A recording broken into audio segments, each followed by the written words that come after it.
Hello, नमस्ते प्रिय विद्यार्थियों। आशा करता हूं कि आप सभी सकुशल पूर्वक होंगे और मेरे वीडियो को इसी प्रकार देखते रहेंगे और इंग्लिश में बहुत सी चीज़ें सीखते रहेंगे। तो आज हम प्रेजेंट टेंस में प्रेजेंट कॉन्टिन्यूअस टेंस का एक्टिव वॉइस से पैसिव वॉइस बनाना सीखेंगे। इसका फार्मूला है, प्रेजेंट कॉन्टिन्यूअस में जो सेंटेंस रहेंगे वो एक्टिव वॉइस के पहले सब्जेक्ट दिया रहता है, फिर helping verb is am are लगी मिलेगी, इज मिलेगा या फिर एम मिलेगा या आर लगा मिलेगा, वर्ब की फर्स्ट फॉर्म में आईएनजी लगा मिलेगा और ऑब्जेक्ट। सारे टेंस जो होते हैं वो एक्टिव वॉइस होते हैं। अब इसको पैसिव वॉइस बनाएंगे जब, तो ऑब्जेक्ट को सब्जेक्ट बना लेंगे। ये ऑब्जेक्ट जो है इसे आप पहले लिख लेंगे, सब्जेक्ट के रूप में काम करेगा। हेल्पिंग वर्ब में जो बदलाव आएगा केवल बीइंग जोड़ देना है, is being, am being, are being. जैसा यहाँ लिखा है मैंने, इज एम आर और बीइंग, यानी अगर इज लगेगा तो इज बीइंग, एम लगेगा तो एम बीइंग, आर लगेगा तो आर बीइंग। पैसिव वॉइस की एक विशेष खासियत होती है कि इसमें वर्ब की थर्ड फॉर्म ही प्रयोग की जाती है और ऑब्जेक्ट जो भी आपका ये सब्जेक्ट है वह हमेशा जब ऑब्जेक्ट में जाएगा तो बाई के साथ ही जाएगा। ठीक है ना? तो चलते हैं। हाँ, ये आप सब्सक्राइब करना ना भूलें, लाइक करें, सब्सक्राइब करें। अब आगे चलते हैं, अगली स्लाइड में देखते हैं। तो देखिए यहाँ पास आपका प्रेजेंट कॉन्टिन्यूअस टेंस का पैसिव वॉइस स्ट्रक्चर में पहले ऑब्जेक्ट लिखेंगे जो आपको एक्टिव वॉइस में लास्ट में ऑब्जेक्ट जो मिलता है वर्ब के बाद उसे आपको ऑब्जेक्ट लिख लेना, फिर न्यू हेल्पिंग वर्ब लिख लेनी है, हेल्पिंग वर्ब, और उसमें बीइंग लगा देना है, वर्ब की third form by subject. Example देखें, एग्जाम्पल में आपको समझ में आएगा। जैसे लिखा हुआ है, John is writing a letter. John is writing a letter लिखा हुआ है, ठीक है, ये एक्टिव वॉइस है। अब इसे पैसिव वॉइस बनाएंगे तो पहले ऑब्जेक्ट ढूंढेंगे। तो ऑब्जेक्ट हमारे पास क्या है? A letter. तो ए लेटर लिख लेंगे। ए लेटर के साथ क्या लगना चाहिए? इज लगना चाहिए, एम लगना चाहिए कि आर लगना चाहिए? तो ये आपका एक वचन है, सिंगुलर है, तो इज लगेगा। और हमने आपको बताया है कि इज एम आर के साथ क्या जुड़ेगा पैसिव वॉइस में? बीइंग। तो इज बीइंग क्या हो जाएगा? Is being. फिर वर्ब की third form write, wrote, written क्या आ जाएगा? रिटन। वर्ब की थर्ड फॉर्म रिटन आ जाएगी। जो सब्जेक्ट है वह हमेशा बाई के साथ ही रहेगा, इसलिए आपका जॉन होगा बाई जॉन। जॉन के साथ क्या लग जाएगा? ये आपका बाई जॉन। ये आपका कंप्लीट हुआ। अगला सेंटेंस देखें, दे आर बर्निंग लेटर्स। ठीक है, हाँ, कोई बहुत बात विवाद हो गया होगा तो पत्र को ही जला दिया। ठीक है ना? तो अब देखिए उन्होंने पत्र ही जला दिया, दे आर बर्निंग लेटर्स। तो अब यहाँ पास लेटर्स है बच्चों, क्या? लेटर्स। तो लेटर्स ऑब्जेक्ट जो है सब्जेक्ट में चला जाएगा, लेटर्स। अब लेटर्स प्लूरल है इसलिए आर बीइंग, आर के साथ क्या लगा लेंगे? Being, are being. और बर्न का थर्ड फॉर्म बर्नट हो जाएगा। दे जो है ऑब्जेक्ट में जाएगा तो दे का क्या होगा? देम। तो बाई देम क्या लगाएंगे? By them. अब और भी एग्जाम्पल देखते हैं, चलते हैं अगली स्लाइड में। ये रहे आपके सामने ये एग्जाम्पल, कुछ विशेष एग्जाम्पल हैं, देखेंगे। प्रेजेंट कॉन्टिन्यूअस टेंस को ही हम प्रोग्रेसिव टेंस भी कहते हैं, इस बात का ध्यान रखिएगा। प्रेजेंट कॉन्टिन्यूअस टेंस को प्रोग्रेसिव टेंस भी कहा जाता है। तो देखते हैं, आई एम ईटिंग फ्रूट्स। तो पहले फ्रूट्स लिख लीजिएगा। फ्रूट्स प्लूरल है इसलिए आर लगेगा, आर बीइंग, आर के साथ क्या लग जाएगा? बीइंग। फिर वर्ब की थर्ड फॉर्म ईट का क्या हो जाएगा? ईटन। फिर आई है, आई का ऑब्जेक्ट क्या होगा? मी, तो by me. The fisherman is catching the fish. तो यहाँ पास द फिश पहले लिखिएगा, the fish. Fish singular plural एक ही रहता है इसलिए इसे सिंगुलर ही रखेंगे। इज और बीइंग, बीइंग। फिर इसके बाद कैच का थर्ड फॉर्म कॉट हो जाएगा by the fisherman, by the fisherman. Radha is reading letters, तो लेटर्स प्लूरल है लेटर्स, तो लेटर्स आर बीइंग। फिर रीड का थर्ड फॉर्म रीड ही होगा, read by Radha, read by Radha. Ajay is playing football, तो पहले लिखेंगे फुटबॉल इज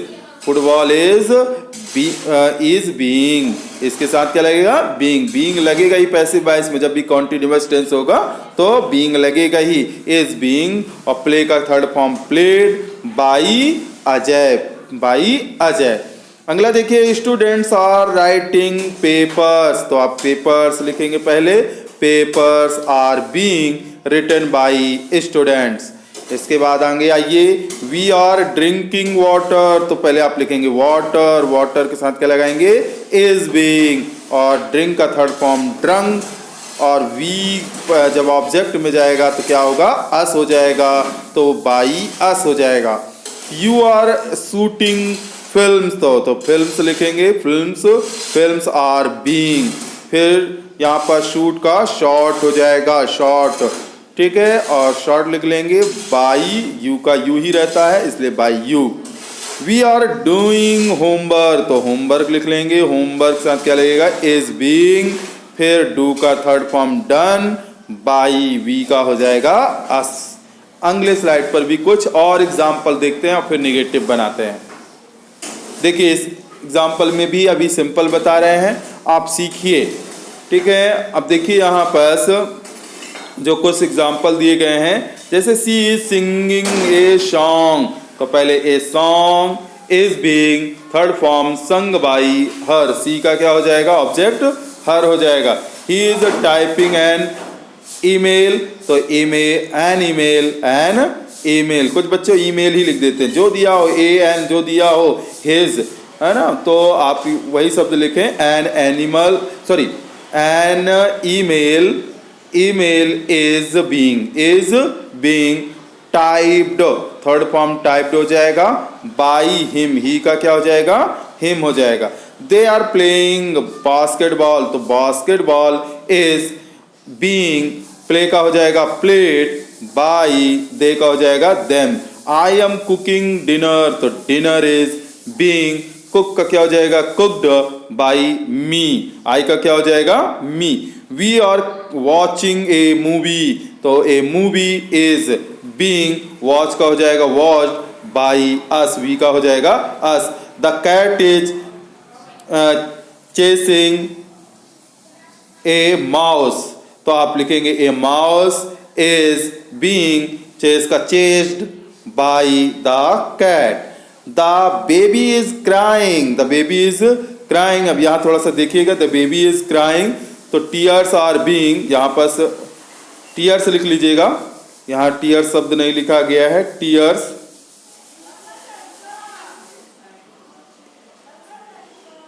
ये टीयर्स, अब टीयर्स लिखे हैं तो टीयर्स आर बीइंग, और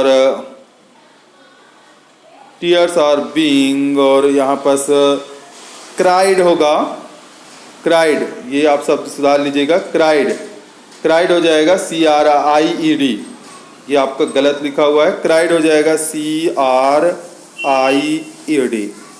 क्राइड हो जाएगा CRIED हो जाएगा, ध्यान दीजिएगा, cried by the baby. The teacher is writing on the white board, तो व्हाइट बोर्ड इज बीइंग, क्योंकि एक वचन है इज बीइंग, और राइट का third form written on by the teacher हो जाएगा। The dog is barking at the Mailman,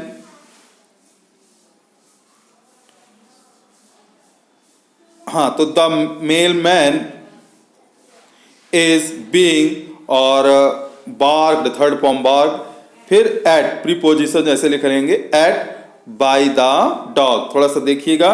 the children are playing with a ball, ये प्रीपोजिशन के लिए बताए गए हैं, एट, ऑन, एट और विथ, तो कैसे लिखेंगे, तो ए बॉल पहले लिख लेंगे, a ball is being played, फिर प्रीपोजिशन, वर्ब के बाद प्रीपोजिशन लगा लीजिएगा, फिर सब्जेक्ट लिखेगा बाय द चिल्ड्रन। इसमें कुछ आपको एक सीख मिली प्रीपोजिशन की। चलिए देखिए, हम आगे देखते हैं। अब निगेटिव बनाएंगे, तो निगेटिव कैसे बनाएंगे वो थोड़ा सा देख लेते हैं।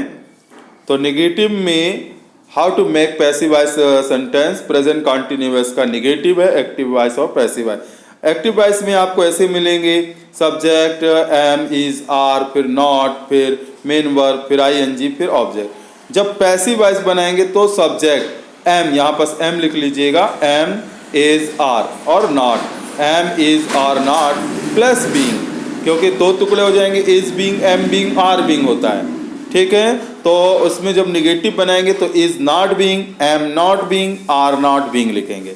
तो यहाँ एम नहीं लिखा है तो एम लिख लीजिएगा, एम, क्या लिख लीजिएगा, एम, इज, आर और नॉट और being plus verb, past participle और वर्ब बाई एजेंट, यानी आपका आ जाएगा ये सब्जेक्ट जो है ऑब्जेक्ट के रूप में चला जाएगा। ऑब्जेक्ट जो है सब्जेक्ट के रूप में, सब्जेक्ट ऑब्जेक्ट के रूप में। देखिए यहाँ Salma is not helping Lubana, Lubna, तो Lubna is not being, help का third form helped by Salma. अब कुछ निगेटिव सेंटेंस देखेंगे, ये रहे, सॉरी यहाँ इंट्रोगेटिव है, निगेटिव नहीं है, यहाँ पर आपको इंट्रोगेटिव, निगेटिव हमने आपको बता दिया। इंट्रोगेटिव जब बनाएंगे तो कैसे बनाएंगे, तो इंट्रोगेटिव में आपको ज़्यादा कुछ नहीं, जैसा सेंटेंस है वैसे ही बनाते हैं। अब देखिए यहाँ इंट्रोगेटिव, तो एक्टिव वॉइस में is he doing his homework, अब यहाँ ऐसे लिखा है इंट्रोगेटिव, तो पैसिव वॉइस में हिज होमवर्क के साथ क्या लगेगा आपका, इज, तो इसलिए इज हिज होमवर्क। फिर इसमें इज बीइंग, एम बीइंग होता है, इसलिए दो टुकड़े हो गए, इज आगे लग गया और सब्जेक्ट के बाद आप बीइंग लगा दीजिए, तो इज हिज होमवर्क बीइंग, और डू का थर्ड फॉर्म हो जाएगा डन, बाई ही का हो जाएगा हिम। अगला है are you drawing this painting, अब यहाँ पेंटिंग है, एक वचन है, इसलिए इज लगेगा, इज दिस पेंटिंग, फिर बीइंग लगेगा, बताया था इज बीइंग, एम बीइंग और आर बीइंग होते हैं, जिसके दो टुकड़े हो जाएंगे, इज पहले लग जाएगा, बीइंग जो है सब्जेक्ट के बाद लगेगा, तो इज दिस पेंटिंग बीइंग, और ड्रा का हो जाएगा ड्रावन बाई यू, यू का यू ही रहेगा। क्वेश्चन मार्क लगाना ना भूलें, क्वेश्चन मार्क जरूर लगे।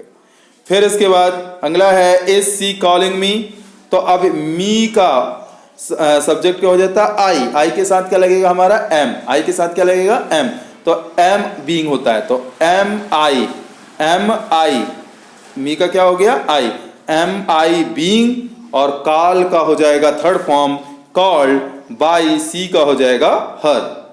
अगला देखिए are they playing chess here, तो अब यहाँ पर चेस शब्द है, चेस, तो आप लिखेंगे is the chess, is chess भी लिख सकते हैं, दा लगाने की कोई जरूरत नहीं है, इज चेस भी लिख सकते हैं या इज द चेस, तो इज द चेस, फिर बीइंग, फिर प्ले का हो जाएगा थर्ड फॉर्म प्लेड हियर, ठीक है, और दे का हो जाएगा बाई देम, दे का बाई देम। तो उम्मीद करता हूं इस तरह आपने सिंपल, निगेटिव, इंट्रोगेटिव और भी हैं, क्वेश्चन वर्ड वाले भी हैं, उसे भी कहे, तो पिछली वीडियो में हमने क्वेश्चन वर्ड वाले भी बताए हैं, ठीक है। वीडियो ज़्यादा लंबी हो जाएगी इसलिए हमने आपको यहीं तक बताया है। आगे भी अगर आपको जानना है तो कमेंट करें, लाइक करें, शेयर करें, और ज़्यादा से ज़्यादा आप वीडियो को हमारी देखें, जानें, ताकि आप active voice, passive voice, tense और टेंस बनाना सीखें, ठीक है ना। टेंस में आपको सारे 12 के 12 टेंस पढ़ाए गए हैं, आपको लेसन दिया गया है, क्लास 5th से लेकर 12 तक के लेसन पढ़ाए गए हैं, और आपका सो दैट का उपयोग है, इफ अनलेस है, टू है, बहुत सी चीज़ें ग्रामर की बताई गई हैं और क्रमशः बताया जा रहा है। आप हमारी वीडियो में बने रहें, लाइक करें, शेयर करें, सब्सक्राइब करें, नए हैं अगर। थैंक यू, धन्यवाद।